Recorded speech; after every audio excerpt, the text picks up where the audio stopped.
dahil si Sir MJ Castro, President Artist diri sa Hellbound.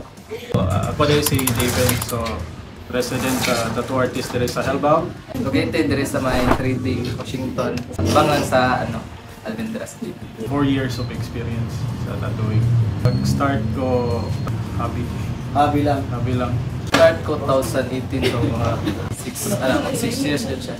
Expected lang na fun game lang, sports lang sa artist. So, dili na competition is a healthy game. So between shops.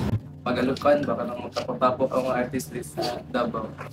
Invite mga tanan viewers sa July 14 sa Pacto de Sangre Gathering of Tattoo Shops dito sa Davao. I-held na siya sa Ink Digger, sa Pagita Ink, Ink that right. See you there. Peace out.